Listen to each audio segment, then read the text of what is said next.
और इस बीच big breaking आ रही है त्रिपुरा निकाय चुनाव पर, जिसे रोक से इनकार किया है सुप्रीम कोर्ट ने। जस्टिस चंद्रचूड़ ने कहा है कि वो त्रिपुरा के जरिए दी गई जानकारी को रिकॉर्ड में ले रहे हैं। कोर्ट ने टीएमसी के चुनाव टालने की मांग पर कहा है कि ये ट्रेंड सेट करना गलत है और 25 नवंबर को त्रिपुरा में निकाय चुनाव होने हैं, जिसको लेकर टीएमसी ने सुप्रीम कोर्ट का रुख किया था, लेकिन सुप्रीम कोर्ट ने सीधे सीधे टीएमसी की इस मांग को नकारा है और कहा है कि ये ट्रेंड सेट करना ठीक नहीं है। त्रिपुरा में जिस तरह की हिंसा हुई थी उसके बाद सुप्रीम कोर्ट का यह फैसला। हमारे साथ एहतशाम खान खबर पर जुड़ रहे हैं। एहतशाम, और क्या क्या कहा गया कोर्ट के जरिए?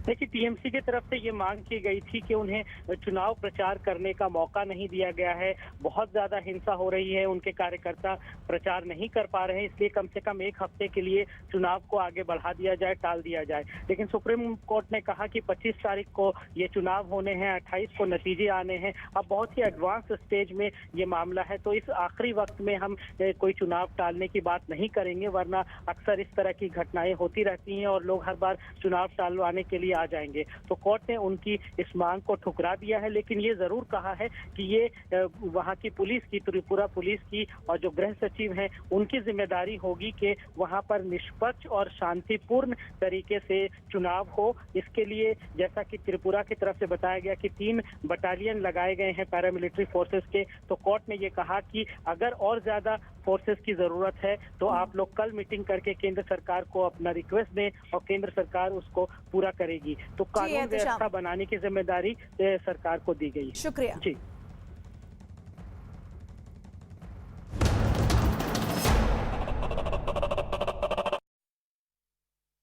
पंजाब के अमृतसर में दिल्ली के मुख्यमंत्री अरविंद केजरीवाल ने राज्य की कांग्रेस सरकार पर जमकर निशाना साधा। उन्होंने राज्य की चन्नी सरकार पर कई आरोप लगाए और इस दौरान उन्होंने ये कहा कि कांग्रेस के कई बड़े नेता और सांसद उनके संपर्क में हैं, लेकिन वो अपनी पार्टी में कचरा लेना नहीं चाहते। हालांकि अरविंद केजरीवाल ने पंजाब कांग्रेस अध्यक्ष नवजोत सिंह सिद्धू की जमकर तारीफ की। उन्होंने कहा कि पहले सिद्धू को कैप्टन दबा रहे थे और अब चन्नी उनकी आवाज दबा रहे हैं। और इस दौरान केजरीवाल ने एक और बड़ा चुनावी ऐलान किया।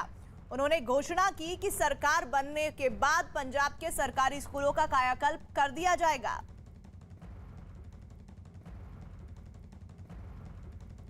मैं ये देख रहा हूं, सिद्धू साहब ने जैसे कल बोला, स्टेज से बोला, मैं उनकी हिम्मत की दाद देता हूं। उन्होंने कहा, चन्नी साहब ने बोला कि मैंने रेत माफिया खत्म कर दिया। चन्नी साहब ने कहा कि मैंने रेत 5 रुपए फुट कर दिया।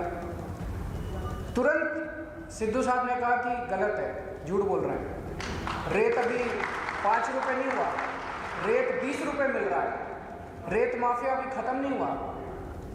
मैं उनकी हिम्मत की दाद देता हूं। उन्होंने खुद ही कहा कि चन्नी साहब जितने वादे कर रहे हैं झूठ बोल रहे हैं, जितने ऐलान कर रहे हैं झूठ बोल रहे हैं।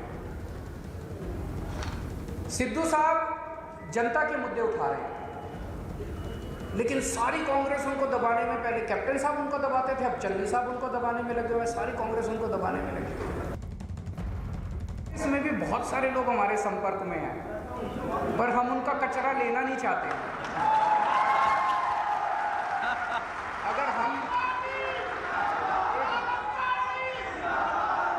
अगर हम उनका कचरा लेना चालू कर दे, आज शाम तक मैं चैलेंज कर रहा हूं, 25 कांग्रेस के एमएलए हमारे पार्टी में शामिल हैं। अगर ये कंपटीशन ही करना है कि उनके कितने और हमारे कितने हैं, हमारे तो 2 ही गए हैं, उनके मैं चैलेंज कर रहा हूं, 25 एमएलए और 2-3 एमपी हमारे संपर्क में, वो आना चाह रहे हैं। तो 25 ऐसे सदस्य बनने के लिए बेताब है आम आदमी पार्टी के, जो कांग्रेस पार्टी से ताल्लुक रखते हैं, लेकिन वो कचरा लेना नहीं चाहते। एक और महत्वपूर्ण बात जो अरविंद केजरीवाल दिल्ली के मुख्यमंत्री बोलते हैं पंजाब की सियासत के लिए, वो ये कि नवजोत सिंह सिद्धू की जमकर वो तारीफ कर रहे हैं और कह रहे हैं कि पहले कैप्टन सिद्धू को दबा रहे थे और अब चन्नी उनकी आवाज को दबा रहे हैं। और इस बीच उन्होंने सरकारी स्कूलों के कायाकल्प का भी ऐलान किया। जब सरकार बनेगी आम आदमी पार्टी की पंजाब में, तो कई बड़ी बातें उन्होंने अपने इस स्टेटमेंट में दी है।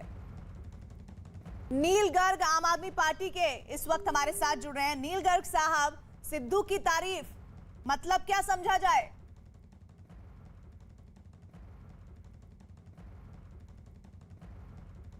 चलिए नील गर्ग जी से मैं दोबारा जुड़ूंगी, लेकिन इस बीच नवजोत सिंह सिद्धू की लगातार अरविंद केजरीवाल तारीफ करते नजर आ रहे हैं। कुलदीप सिंह वैद्य हमारे साथ जुड़ रहे हैं। कुलदीप जी, सिद्धू की तारीफ और बाकियों को कचरा कह रहे हैं अरविंद केजरीवाल। देखिए,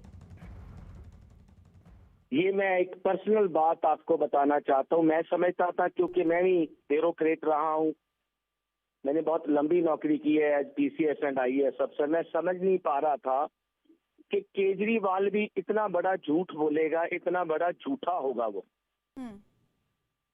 कल भी उसने 2-3 झूठ बोले। ये बोला उसने कि एक नकली केजरीवाल यहाँ घूम रहा है। पहले तो हम लोग नहीं ये सोच सकते कि क्या इसका जो मेंटल माइंड, इसका जो संतुलन है, क्या ये खो चुका है। एक स्टेट का चीफ मिनिस्टर ऐसे तंज कस रहा है, मुझे इस पे बहुत दुख हुआ। मैं पूछना चाहता हूं केजरीवाल साहब से कि आज आपने ऐलान किया कि 25 कांग्रेस के MLA हमारे साथ आ रहे हैं। इतना बड़ा झूठ। हम सरकार में है, हम लोगों के लिए बेस्ट जो एक वेलफेयर स्टेट का कॉन्सेप्ट होता वो दे रहे हैं। जिस दिन से सरदार चरणजीत सिंह चन्नी मुख्यमंत्री बने हैं पंजाब के, उस दिन से आप देखिए, आप लोगों से बात करिए, आपकी कैमरा टीम्स हमारे साथ जाती हैं, उन लोगों से मिलिए, फिर लोगों से पता चलूगा कि कितना कांग्रेस के लिए हमारे पंजाब के लोगों का जोश एंड खरोश है। मैं एक सवाल पूछता हूं केजरीवाल से, क्या कोई समझदार व्यक्ति सुसाइड करेगा? क्या कोई समझदार व्यक्ति जिसको आगे कुआं नजर आता होगा, क्या वो कुएं में छलांग लगाएगा? इनके 20 में से 9 सिटिंग MLA वो कांग्रेस में शामिल हो चुके हैं। मैं आपको बताना चाहता हूं विधानसभा की घटना। इनके MLA जो सिटिंग MLA हैं, 8 को छोड़ के, जब सरदार चरणजीत सिंह चन्नी जी मुख्यमंत्री वो बैठे थे, तब इनका एक MLA जिसका मैं बहुत रिगार्ड करता हूं, वो बहुत समझदार है, उसकी कॉन्स्टिट्यूएंसी भी मेरी कॉन्स्टिट्यूएंसी के साथ है।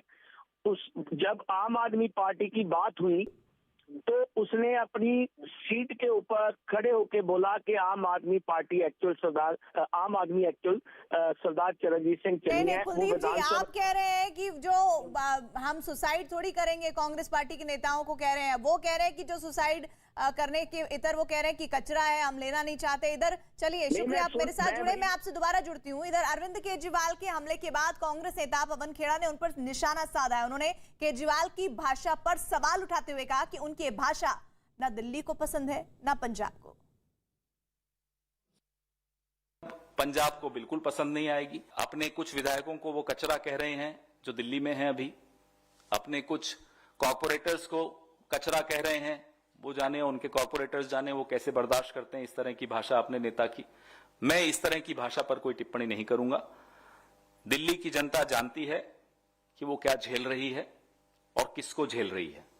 उसके लिए मैं कोई उपाधि नहीं दूंगा, दिल्ली की जनता खुद उपाधि दे देगी। पंजाब में तो वो है ही नहीं, तो बोलते रहे। मैं तो दिल्ली में जहां वो है, मैं वहां की बात कर रहा हूं। पंजाब में बोलने दो, 1-1.5 महीना 2 महीना और बोलेंगे, फिर चुपचाप आकर यहां बैठ जाएंगे। तो वहां बोल रहे हैं, उसमें क्या टिप्पणी करनी, बोलने दीजिए उन्हें। वो तो हम चुप हैं, अभी बोलना शुरू करेंगे पंजाब में तो इनको होश ठिकाने आ जाएंगे, आना बंद कर देंगे पंजाब। इस बीच एक बिग ब्रेकिंग आ रही है। जयंत चौधरी से मुलाकात अखिलेश यादव की हुई है। यूपी चुनाव 2022 से पहले जो तैयारियां हैं, उस बीच सीटों के बंटवारे पर चर्चा के संबंध में जानकारी आ रही है कि जयंत चौधरी की मुलाकात हुई है अखिलेश यादव से, और ये सीटों का बंटवारा किस तरह से आगे बढ़ेगा ये देखना होगा।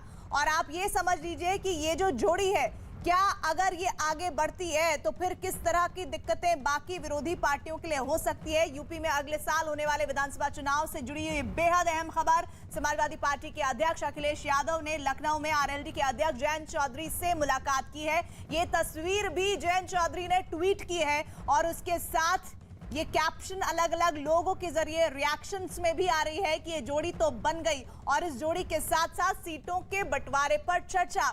बेहद महत्वपूर्ण तस्वीर और जबरदस्त जानकारी लखनऊ से आ रही है कि सीटों के बंटवारे पर अब इन दोनों पार्टियों के बीच सहमति बनाने की कवायद है। खबर है कि इस मुलाकात के दौरान सीटों के बंटवारे पर चर्चा की गई है और इस मुलाकात की तस्वीर दोनों नेताओं ने, जी हां, दोनों नेताओं ने सोशल मीडिया पर शेयर की है। आरएलडी अध्यक्ष जयंत चौधरी और समाजवादी पार्टी के बीच सीटों के बंटवारे पर महत्वपूर्ण बैठक हुई है। ये बैठक लखनऊ में अखिलेश यादव के घर पर हुई है और माना जा रहा है कि शाम तक दोनों दलों के बीच सीटों के बंटवारे पर यह महत्वपूर्ण बैठक भी होगी जिसमें ऐलान किया जाएगा। विक्रांत हमारे साथ जुड़ रहे हैं। विक्रांत, मुलाकात हुई, क्या बात हुई? देखिए, बहुत ही महत्वपूर्ण ये बैठक हुई उत्तर प्रदेश के चुनाव में गठबंधन को देखते हुए, क्योंकि पिछले कुछ समय से ये कयास लगाए जा रहे थे कि आखिर गठबंधन में क्या पेच फंस रहा है, आखिर क्यों लोकदल और समाजवादी पार्टी के बीच में गठबंधन में इतनी देरी हो रही है। लेकिन आज जो मुलाकात हुई है और उसके बाद जिस तरीके से जयंत चौधरी और अखिलेश यादव दोनों ने 3-4 मिनट के अंतराल में ट्वीट किया है, तो ये दिखाता है कि बातचीत आज की बहुत सकारात्मक रही है और सीट शेयरिंग को लेकर के ये बातचीत थी। कितनी सीटें दी जाएंगी, हालांकि ये अभी क्लियर नहीं हुआ है कि समाजवादी पार्टी कितनी सीटों पर जयंत चौधरी की पार्टी के साथ गठबंधन कर रही है। लेकिन ये ट्वीट, जो तस्वीर सामने आई है, वो इस बात की गवाह है, सूचक मानी जा सकती है कि बातचीत सफल रही है और अब गठबंधन का ऐलान कर दिया जाएगा। क्योंकि अखिलेश यादव ने अपने ट्वीट में लिखा है कि श्री जयंत चौधरी के साथ बदलाव की ओर, यानी कि उन्होंने साफ किया है कि गठबंधन उनका लगभग हो गया है और अब केवल एक फॉर्मेलिटी बची हुई है। और जयंत चौधरी ने भी अपना ट्वीट किया था जिसमें बढ़ते कदम उन्होंने लिखा और अखिलेश यादव के साथ फोटो थी। तो निश्चित तौर पर राजनीति में एक तरीके के ट्वीट जिसमें भाषा, शब्दों का इस्तेमाल कम किया जाता है, लेकिन तस्वीर के जरिए एक बड़ा संदेश देने की कोशिश। जयंत चौधरी और ये जो अखिलेश यादव की तस्वीर सामने आई है, दोनों ने अपने ट्विटर हैंडल से इस फोटो को, इस तस्वीर को ट्वीट किया है। जयंत चौधरी ने लिखा है बढ़ते कदम और अखिलेश यादव ने श्री जयंत चौधरी जी के साथ बदलाव की ओर। मुलाकात की तस्वीर साझा करते हुए अखिलेश यादव ने ट्वीट किया है श्री जयंत चौधरी जी के साथ बदलाव की ओर। साफ संकेत ये कि सहमति हो चुकी है और बातचीत हो चुकी है, अब बस ऐलान सीटों का बंटवारे को लेकर किया जाना है। विक्रांत, देखिए, बिल्कुल दोनों का ट्वीट आना और 2-3 मिनट के अंतराल में दोनों नेताओं का ट्वीट आना इस बात का सूचक है कि बातचीत लगभग, जो आज की बातचीत थी वो बहुत सकारात्मक रही है। और क्योंकि एक साथ दोनों का 1-2 मिनट के अंतराल में ट्वीट, ये साफ दिखाता है कि बातचीत पूरी तरह से सफल रही है। और जो कुछ समय से कहा जा रहा था कि आखिर ये देरी क्यों हो रही है, क्योंकि शुरुआत से कहा गया था दोनों पार्टियों की तरफ से कि हम लोग साझेदार हैं, चुनाव मिलकर ही लड़ेंगे। और लेकिन गठबंधन में जो देरी हो रही थी उसको लेकर के कई तरह के सवाल उठने लगे थे। इस बीच केंद्र सरकार ने कृषि कानूनों को वापस ले लिया था। उसके बाद भी कई जगह से बातें उठने लगी थी कि क्या जयंत चौधरी समाजवादी पार्टी के साथ ही गठबंधन करेंगे या उनके मन में कोई दूसरा विचार भी आ सकता है, क्योंकि सरकार ने किसानों की बात मानी है। और पश्चिमी उत्तर प्रदेश, जो जयंत चौधरी और उनकी पार्टी, उनके पिताजी, उनके दादाजी का कर्म क्षेत्र रहा है, वहां पर यह मुद्दा बहुत बड़ा मुद्दा रहा, किसान आंदोलन। और पूरी तरीके से जुड़ा हुआ विक्रांत, मेरा अगला सवाल भी है, क्योंकि आरएलडी के बारे में जानकारी सोर्सेस से मिल रही है कि वो उत्तर प्रदेश में और खासतौर पर पश्चिमी उत्तर प्रदेश में ज्यादा से ज्यादा सीटों की मांग कर रहे हैं। तो क्या जो सीटों के बंटवारे का ऐलान शाम तक होने की उम्मीद की जा रही है, उसमें यह तस्वीर भी नजर आएगी? क्योंकि जयंत चौधरी और उनकी पार्टी किसानों के नेताओं के तौर पर उभरकर सामने आते रहे हैं समय समय पर। देखिए, बिल्कुल इस बात से कोई दो राय नहीं है कि जयंत चौधरी और उनकी जो पार्टी है उसका पलड़ा पश्चिमी उत्तर प्रदेश में भारी रहेगा, क्योंकि पश्चिमी उत्तर प्रदेश उनका कार्य क्षेत्र रहा है। उनके पिताजी चौधरी अजीत सिंह या फिर उनके दादा की अगर हम बात करें, उसी इलाके के सभी बड़े नेता रहे हैं। और उनकी पार्टी का जो कहा जाता है कि पूरा बेस जो है वो पश्चिमी उत्तर प्रदेश में ही है। हमेशा से वहीं की राजनीति चौधरी खान परिवार ने की है और अब जयंत चौधरी के बूते के ऊपर पूरी पार्टी की जिम्मेदारी है। और किसान आंदोलन में जिस तरीके से पूरा माहौल रहा है पश्चिमी उत्तर प्रदेश में, निश्चित तौर में उनकी पार्टी की बड़ी भूमिका उसमें रही। सपोर्ट भी पूरा दिया गया पार्टी की तरफ से और पूरी खुलकर भूमिका निभाई गई। तो ये माना जा सकता है कि पश्चिमी उत्तर प्रदेश में ज्यादा सीटें जयंत चौधरी को दी जाएंगी, क्योंकि उनकी पार्टी का वहां पर आधार है, मजबूत आधार है। और समाजवादी पार्टी को भी एक बड़ा फायदा मिलेगा पश्चिमी उत्तर प्रदेश के लिहाज से, अगर हम देखें इस गठबंधन के बाद। तो यानी कि जो आरएलडी और समाजवादी पार्टी है उसके बीच मथुरा, बुलंदशहर और मुजफ्फरनगर जैसे जो विधानसभा सीटें हैं, वहां पर सबसे ज्यादा महत्वपूर्ण गठबंधन होने जा रहा है। और जयंत चौधरी की, उनकी पार्टी की कोशिश ये होगी कि पश्चिमी उत्तर प्रदेश के ज्यादा से ज्यादा जो सीटें हैं वो उनके पास आए, क्योंकि उनका प्रभाव और उनका रुतबा उन सीटों पर ज्यादा है। और खास तौर पर एक और जो महत्वपूर्ण बात वो पश्चिमी उत्तर प्रदेश के लिए वो ये कि किसान आंदोलन का बड़ा इंपैक्ट वहां पर हुआ है। हालांकि बीजेपी सरकार ने कृषि कानूनों को वापस लेने का प्रधानमंत्री मोदी ने ऐलान कर दिया है, उसके बाद ये गठबंधन किस तरह से सियासी मायनों में महत्वपूर्ण है, ये बेहद महत्वपूर्ण खबर इस वक्त लखनऊ उत्तर प्रदेश से सामने आ रही है, जिसमें आरएलडी और समाजवादी पार्टी के बीच सीटों के बंटवारे का औपचारिक ऐलान होना बाकी है।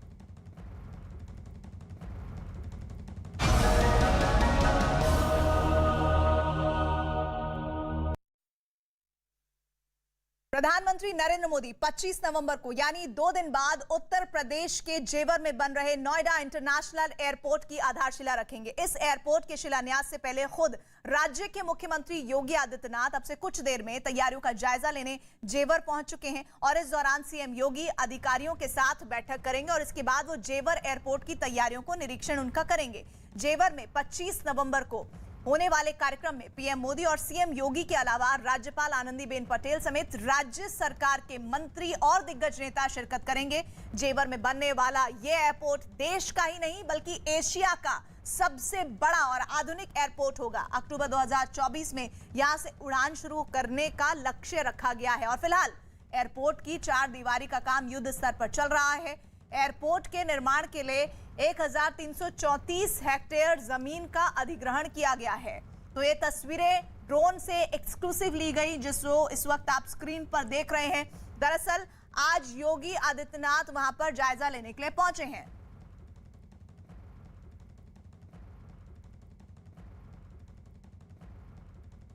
जेवर इंटरनेशनल एयरपोर्ट की हर तस्वीर हम आप तक पहुंचा रहे हैं और इसी के साथ ये भी आप तक जरूर पहुंचाना चाहेंगे कि देश में अब तक 34 अंतर्राष्ट्रीय हवाई अड्डे हैं, जिनमें से केरल और तमिलनाडु के पास सबसे ज्यादा 4 अंतर्राष्ट्रीय हवाई अड्डे हैं। लेकिन उत्तर प्रदेश अब 5 अंतर्राष्ट्रीय हवाई अड्डों वाला राज्य बनने जा रहा है, जो कि उसकी एक सबसे बड़ी कामयाबी में अब शुमार हो जाएगा। हालांकि अभी कुछ वक्त जरूर है, लेकिन इतना जरूर कहा जा सकता है कि भविष्य की सुनहरी तस्वीर जो है वो लगातार दिखाई दे रही है और इसी भविष्य की सुनहरी तस्वीर में जेवर इंटरनेशनल एयरपोर्ट किस तरह से 4 चांद लगाएगा वो जानकारी आप तक हम पहुंचा रहे हैं। 1300 हेक्टेयर जमीन इसके लिए अधिग्रहित की गई है।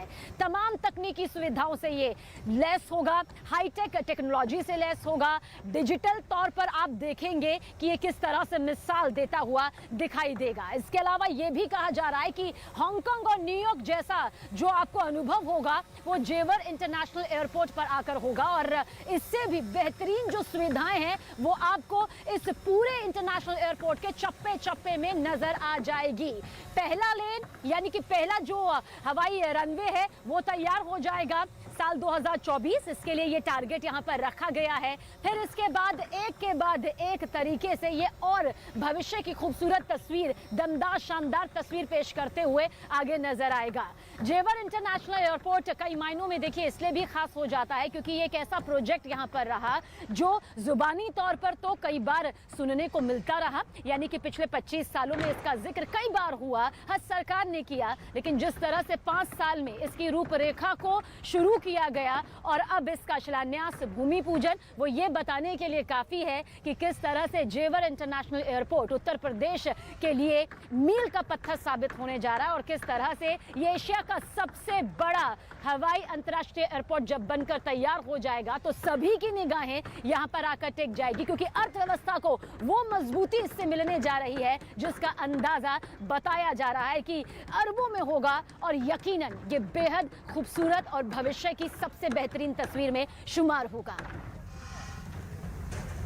और इस बीच आप तक अपडेट ये पहुंचा दें कि सीएम योगी आदित्यनाथ पहुंच चुके हैं। करीब 10 से 15 मिनट पहले उनका चॉपर पीछे बने हेलीपैड पर उतरा और उसके बाद उनका निरीक्षण शुरू हो चुका है। इस मंच से पीछे वो पूरी तरह से पूरा ग्राउंड जो है वो देख रहे हैं कि आखिर सुरक्षा के मद्देनजर और जेवर इंटरनेशनल एयरपोर्ट का जो शिलान्यास, भूमि पूजन खुद प्रधानमंत्री नरेंद्र मोदी 25 नवंबर को करने के लिए आने वाले हैं। अपने काफिले के साथ में कुछ और बड़े चेहरे भी यूपी सरकार के मंत्री के तौर पर यहाँ पर नजर आएंगे। आखिर किस तरह से यहाँ पर तैयारियां हुई हैं उसका जायजा लेने के लिए बेहद बारीकी से उन्हें खंगालने के लिए, निरीक्षण करने के लिए सीएम योगी आदित्यनाथ करीब 10 मिनट पहले यहां पर पहुंच चुके हैं। उनका चॉपर यहां पर उतरा और देखिए जैसे ही यहां पर लोगों को मालूम चला कि सीएम योगी आदित्यनाथ यहां पर पहुंच चुके हैं, उसके बाद मंच के ठीक सामने आप देख सकते हैं, आपको निजाम मेरे सहयोगी दिखाएंगे किस तरह से यहां पर बच्चों से लेकर युवाओं तक की भीड़ आप देख रहे हैं सीएम योगी आदित्यनाथ की एक झलक पाने के लिए, उन्हें देखने के लिए। ये काफी देर से यहां पर इंतजार कर रहे थे और अब देखिए किस तरह से यहां पर मौजूद है, क्योंकि बताया जा रहा है कि वो मंच की तरफ भी यहां पर आ सकते हैं और यहां का भी निरीक्षण उनके जरिए किया जा सकता है। हमारे सहयोगी अमित पांडे लगातार हमारे साथ बने हुए हैं। अमित, कुछ देर पहले यहां पर सीएम योगी आदित्यनाथ पहुंच चुके हैं और जैसा जानकारी भी है कि प्रेस कॉन्फ्रेंस भी यहां पर वो करेंगे। क्या अभी फिलहाल निरीक्षण को लेकर तस्वीर बनती नजर आ रही है? देखिए करीब 1 घंटे का सीएम योगी का यहाँ पर दौरा है और जेवर इंटरनेशनल एयरपोर्ट की जो प्रस्तावित साइट है यहाँ पर पहुँचा है और इसी रास्ते से आप ये देख सकते हैं कि सीएम का जो काफिला है वो यहाँ पर आके रुका है और अंदर ठीक अंदर यहाँ पर पीछे सीएम गए हैं और जहाँ जहाँ प्रस्तावित स्थल पर जो पीएम जाएंगे, जैसे कि जहाँ पर एग्जीबिशन होगा, जो सभा स्थल होगा, जो जहाँ पर भूमि पूजन होगा, इसके अलावा जहाँ लोग बैठेंगे, हर एक चीज़ का बारीकी से मुआयना कर रहे हैं। करीब 1 घंटे का पूरा दौरा होगा और तैयारी अगर तस्वीरें सबीना मैं आपको दिखाऊं तो पोस्टर्स पे अगर आप देखेंगे, हमारे कैमरा पर्सन राजेश उसको दिखाएंगे, विकास का नया वायु मार्ग, नोएडा इंटरनेशनल एयरपोर्ट, प्रगतिशील उत्तर प्रदेश, नई उड़ान, मतलब कि इस एयरपोर्ट को, इस प्रोजेक्ट को, प्रस्तावित एयरपोर्ट को एक बड़े विकास के प्रोजेक्ट के रूप में उत्तर प्रदेश सरकार यहां पर पेश कर रही है। और यहां पर इस वक्त सीएम योगी के साथ यूपी बीजेपी के अध्यक्ष स्वतंत्र देव सिंह भी हैं और इसके अलावा अन्य बीजेपी के वरिष्ठ नेता। तो कुल मिलाकर बेहद सूक्ष्मता से सीएम योगी एक एक चीजों का यहां पर निरीक्षण कर रहे हैं और किस तरीके से सीएम योगी की मौजूदगी में पीएम की रैली को सफल बनाया जाए, इस पर भी मंत्रणा करेंगे। साथ ही इसको चुनाव में किस तरीके से विकास का चेहरा पेश किया जाए, इस पर भी पुख्ता तरीके से रणनीति तैयार होगी। बिल्कुल, और इस पूरी तस्वीर को चुनावी माहौल में उठाना लाजमी भी बन जाता है, क्योंकि सिर्फ कहा नहीं है जेवर को, बल्कि उसे हकीकत के तौर में शक्ल देने के लिए शिलान्यास की वो तस्वीर भी 25 नवंबर को सामने आ जाएगी। और जैसा कि अपडेट मेरे सहयोगी अमित पांडे भी पहुंचा रहे हैं कि इस वक्त भी सीएम योगी आदित्यनाथ बारीकी से निरीक्षण कर रहे हैं जहां जहां पीएम जा सकते हैं। यानी कि देखिए ये 1300 हेक्टेयर जमीन अधिकृत जो की गई है उसके लिए इस खास मंच को तैयार किया गया है। चारों आसपास देखिए किस तरह से ये पूरे जो चेयर्स हैं, कुर्सियां जो हैं वो हजारों की संख्या में यहां पर लगा दी गई हैं, क्योंकि करीब 5 लाख लोग जो हैं वो यहां पर आ सकते हैं, ये संभावना यहां पर जताई जा रही है। और सीएम योगी आदित्यनाथ करीब 1 घंटे इस दौरान यहां पर रहेंगे।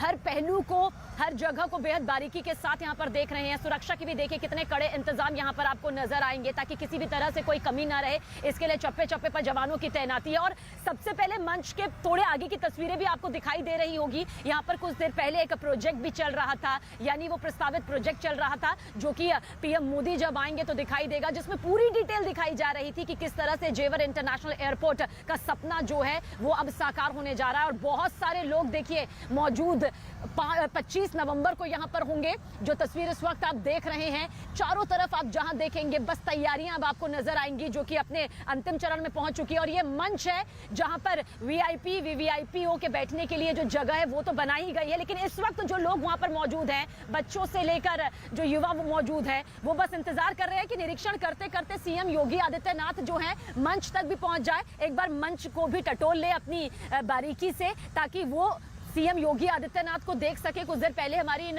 बच्चों से और युवाओं से बातचीत भी हो रही थी, हालांकि झिझक रहे थे वो कैमरे के सामने, लेकिन उन्होंने ये कहा कि हाँ, हम सीएम योगी आदित्यनाथ को देखना चाहते हैं। हमने पूछा क्यों देखना चाहते हैं, तो उन्होंने कहा कि बहुत सुना है जेवर के बारे में और उन्हें खुशी है कि वो इस जेवर में इस वक्त आ रहे हैं और देखने के लिए देखिए वहां पर मौजूद है। हमारे साथ हमारे सहयोगी भी बने हुए हैं। अमित, जिस तरह से आपने बताया कि बहुत ही बारीकी के साथ सीएम योगी आदित्यनाथ इस वक्त निरीक्षण कर रहे हैं, क्या कुछ आप यहाँ पर कहेंगे, क्योंकि ड्रीम प्रोजेक्ट, मेगा प्रोजेक्ट यहाँ पर हमेशा से रहा है और अब वो जानते हैं कि वो लम्हा, वो घड़ी 25 नवंबर को आ गई है जब इसका शिलान्यास और भूमि पूजन किया जाएगा। बेहद अहम घड़ी, नहीं चाहते किसी तरह की भी कोई रत्ती भर भी चूक हो, इसलिए खुद निरीक्षण के लिए यहाँ पर पहुंचे हुए हैं।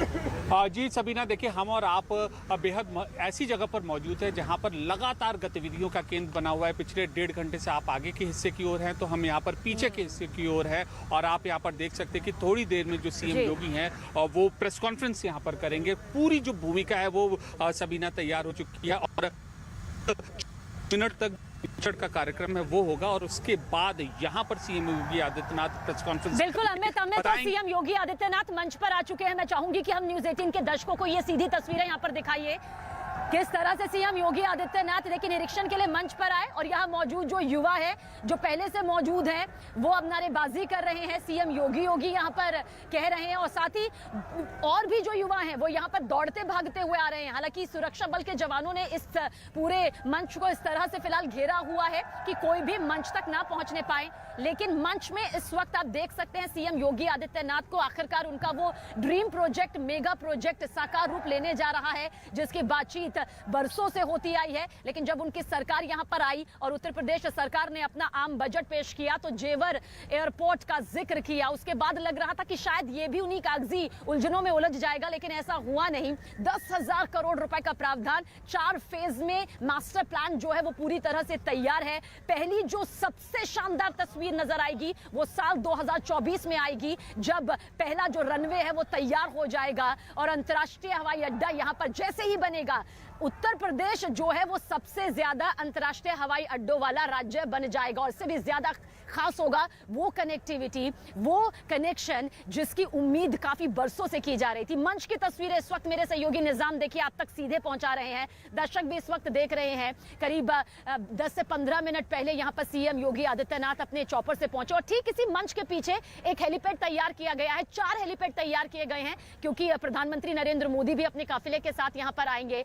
आनंदीबेन पटेल जो कि राज्यपाल है वो भी यहाँ पर आएंगी, सीएम योगी आदित्यनाथ भी होंगे, यूपी सरकार के कुछ मंत्री होंगे, कुछ बड़े चेहरे भी होंगे जो इसी मंच पर बैठेंगे। एक तरफ वीआईपी के लिए स्टेज है तो दूसरी तरफ वीवीआईपी के लिए यहाँ पर स्टेज पूरी तरह से तैयार हो चुका है और देखिए मंच पर इस वक्त सीएम योगी आदित्यनाथ पहुंचे हुए हैं। यहाँ पर नारे भी लग रहे हैं, सभी में एक जोश है। तो सोचिए 25 नवंबर को क्या तस्वीर होगी जब प्रधानमंत्री नरेंद्र मोदी शिलान्यास भूमि पूजन करने के लिए पहुंचेंगे। अभी तो ये सारी कुर्सियां खाली हैं, मंच की तस्वीर आप देखिए, आसपास यहाँ पर लोग काफी देर इंतजार कर रहे थे कि आखिर कब सीएम योगी आदित्यनाथ आए और कब उन्हें वो सामने यहाँ पर देखें। बच्चे से लेकर जो बुजुर्ग यहाँ पर आपको नजर आ जाएंगे, युवाओं की संख्या अभी दिखाई आपको दे रही होगी। आगे जाने की कोशिशें जरूर कर रहे थे लेकिन सुरक्षा बल के जवानों ने एक निश्चित जो दूरी है वो यहाँ पर बनाने के लिए कही है, इन्हें रोका नहीं गया है ताकि ये देख सके। इंतजार काफी देर से कर रहे थे, जानते थे कि आज सीएम योगी आदित्यनाथ यहाँ पर आएंगे, बारीकी से निरीक्षण करेंगे जहां जहां पीएम का ये पूरा कार्यक्रम होगा। और कुछ देर पहले मेरे सहयोगी अमित पांडे आपको दिखा रहे थे पीछे से किस तरह से उन्होंने हर एक कोने का मुआयना किया है, निरीक्षण यहाँ पर किया और इस वक्त मंच में मौजूद हैं वो। और इसके बाद प्रेस कॉन्फ्रेंस भी यहाँ पर वो करेंगे क्योंकि जानते हैं कि जो ये पूरा प्रोजेक्ट यहाँ पर रहा है वो सिर्फ और सिर्फ उत्तर प्रदेश के लिहाज से खास नहीं है बल्कि पूरे देश के लिहाज से खास है। एशिया का सबसे बड़ा अंतर्राष्ट्रीय एयरपोर्ट बनने जा रहा है, एक ऐसा हाईटेक एयरपोर्ट बनने जा रहा है जो कई कई शहरों को जोड़ेगा, जो लाखों लोगों को रोजगार देगा, अरबों रुपयों की जो कमाई होगी वो अर्थव्यवस्था को मजबूती देगी। टूरिज्म का जो सपना उत्तर प्रदेश के लिए देखा गया है वो पूरी तरह से साकार होता हुआ नजर आएगा और एक ऐसा इंटरनेशनल एयरपोर्ट तैयार होगा जो आपको न्यूयॉर्क की याद दिलाएगा, हांगकांग की याद दिलाएगा, लंदन, दुबई के तर्ज पर इसे जिस तरह से हाईटेक तकनीक के जरिए बनाया जाएगा किसी चीज की कोई कमी नहीं होगी। जो विमान आप खुले में देखते हैं अमूमन एयरपोर्ट पर, उसके लिए यहाँ पर टनल्स बनाए जाएंगे, पार्किंग की ऐसी सुविधा यहाँ पर होगी, होटल्स होंगे और पूरी तरह से जो सिस्टम होगा हर एक एरिया में वो नजर आएगा। कार्गो के लिए यहाँ पर व्यवस्था होगी, यानी कि वो तमाम सुविधा होगी जो आप सोच भर सकते हैं, लेकिन जिसका पूरा प्रोजेक्ट जो है वो 4 फेज के मास्टर प्लान में तैयार हो गया है। अमूमन जब भी कोई अंतर्राष्ट्रीय एयरपोर्ट बनता है तो वो 1 से 2 फेज में तैयार हो जाता है क्योंकि जानते हैं कि आखिर उसमें क्या क्या चीजें लगने वाली है, किस तरह से जो एरिया है वो सेट हो जाएगा। पर क्योंकि 1300 जो हेक्टेयर है यहाँ पर उस जमीन को अधिग्रहित किया गया है और 4 फेज का ये पूरा मास्टर प्लान है, तो आप खुद ही सोचिए जब पहला फेज तैयार होगा और जब वो 4 फेज तक यहाँ पर पहुंचेगा तो कितनी शानदार और कितनी बड़ी तस्वीरें बनेंगी। हालांकि 2024 के बाद रुकेगा नहीं, लगातार बढ़ता चला जाएगा। और देखिए मैं पीछे की तस्वीरें भी यहाँ पर आपको दिखा रही हूँ क्योंकि सीएम योगी आदित्यनाथ मंच से यहाँ सबीना हाँ देखिए सब दिखा रहे का निरीक्षक या पहले उनका निरीक्षक आप देख सकते हैं उनके साथ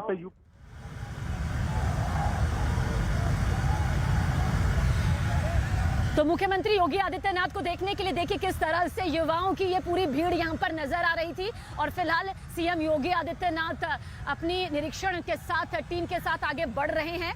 कुछ देर पहले यहाँ पर आए, एक प्रेस कॉन्फ्रेंस भी यहाँ पर उनके जरिए अभी कुछ ही देर में यहाँ पर की जाएगी, लेकिन पूरी तरह से मुआयना करने के लिए वो यहाँ पर पहुंचे। जानते हैं कुशीनगर और जेवर इंटरनेशनल एयरपोर्ट किस तरह से अपनी भागीदारी यहाँ पर निभाएगा, किस तरह से ये उत्तर प्रदेश की पूरी तस्वीर और तकदीर को बदल देगा। और इसी तस्वीर और बदलती तकदीर के चलते कोई कमी ना रहे, कोई चूक ना रहे, किसी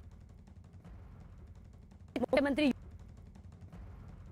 आज भी इलाका दिखाया, क्योंकि वो खुद जानते हैं कि यहाँ पर जो लोग मौजूद थे वो सुबह से ही उनका इंतजार कर रहे थे। जैसे ही उन्हें ये मालूम चला कि यहाँ पर आज सीएम योगी आदित्यनाथ का ये पूरा कार्यक्रम होने वाला है और जेवर इंटरनेशनल एयरपोर्ट यानी कि नोएडा इंटरनेशनल ग्रीनफील्ड एयरपोर्ट जिसे कहा जा रहा है, जो कि गौतम बुद्ध नगर में यहाँ पर आता है, उसके बारे में इतना जरूर कहा जा सकता है कि इसे सिर्फ एक सबसे बड़े अंतर्राष्ट्रीय हवाई अड्डे के तौर पर लिया जाएगा तो ये बेहद गलत होगा, बल्कि अर्थव्यवस्था को वो मजबूती मिलने वाली है जिसकी उम्मीद यहाँ पर अब हर कोई कर रहा है।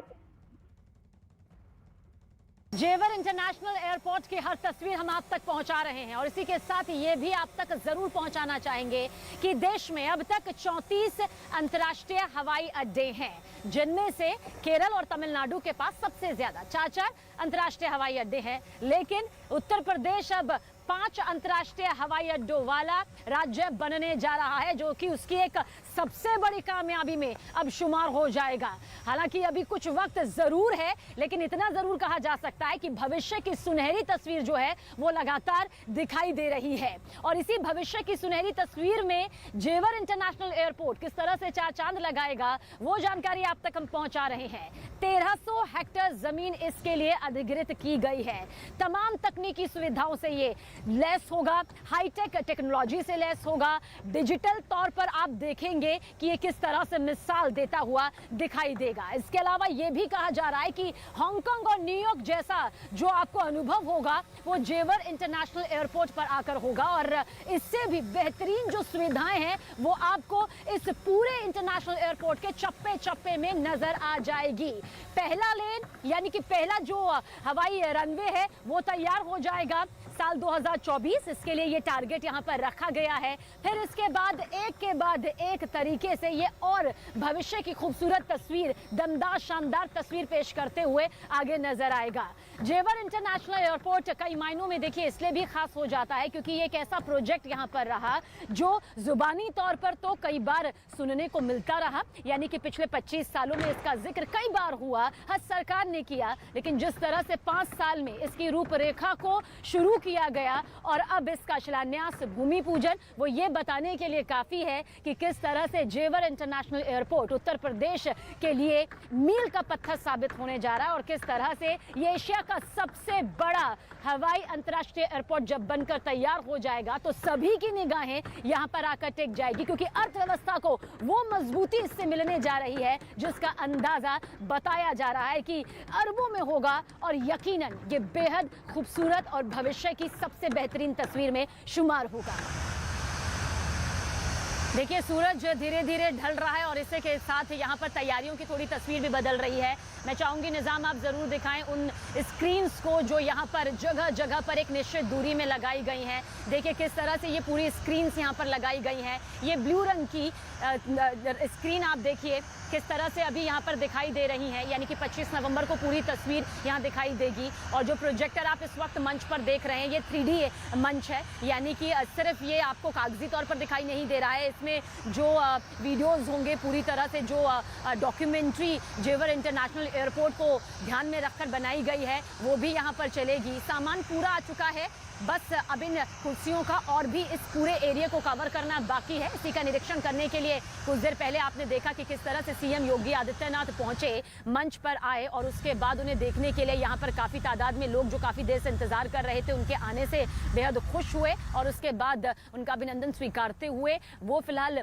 बाहर की तरफ जा चुके हैं। लेकिन निरीक्षण अभी उनकी तरफ से किया जा रहा है। जानते हैं एक ऐसा प्रोजेक्ट है जिसको आगे बढ़ाना उनका एक लक्ष्य रहा है और कई बार जब भी जेवर इंटरनेशनल एयरपोर्ट का जिक्र आया है उन्होंने हमेशा से कहा है कि ये उनकी प्राथमिकता में रहा है और ये उत्तर प्रदेश की जो तस्वीर तकदीर है उसे बदलने में अपनी महत्वपूर्ण भूमिका निभाएगा। और वो जानते हैं कि अर्थव्यवस्था की रीढ़ ये अंतर्राष्ट्रीय हवाई अड्डे होते हैं क्योंकि इनकी जो कनेक्टिविटी होती है वो आपस में हर किसी को जोड़ देती है, वो आपस में शहरों को जोड़ देती है, वो आपस में उन व्यापारियों को जोड़ देती है, वो एक देश से दूसरे देश को जोड़ देती है। इसलिए आसपास के लोग भी बेहद खुश हैं क्योंकि वो जानते हैं कि यहाँ पर इस एयरपोर्ट का बनना, एक ऐसे इलाके में बनना जो अब तक किसी की पहचान में नहीं था, जिसका नाम कोई दूर दूर तक जानता नहीं था, लेकिन आज हर किसी की जुबान पर, अभी तो सिर्फ इस देश की जुबान पर है लेकिन जब धीरे धीरे ये बन जाएगा और साल 2024 में इसकी सबसे पहली तस्वीर आ जाएगी उड़ान भरने लायक, क्योंकि इसके जो रनवे होंगे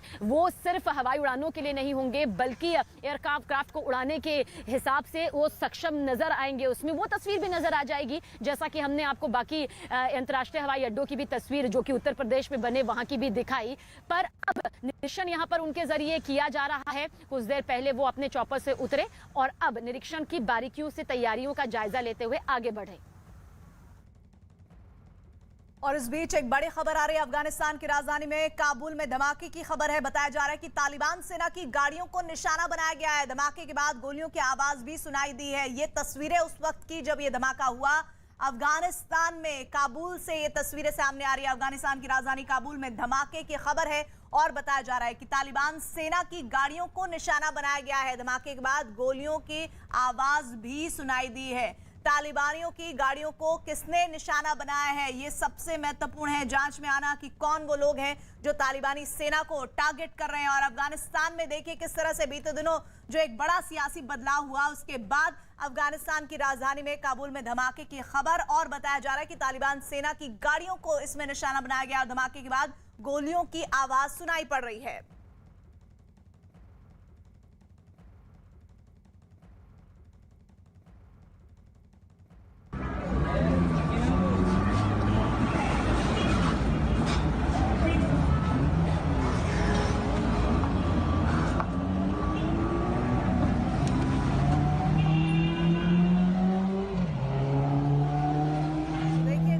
आपको नजर आ रहा होगा और इस बीच गोलियों की आवाज सुनाई लगातार पड़ रही थी। अफगानिस्तान की राजधानी काबुल से तस्वीरें सामने आई है जहां धमाके की खबर है और सबसे बड़ी बात यह कि तालिबान सेना की गाड़ियों को इसमें निशाना बनाया गया है।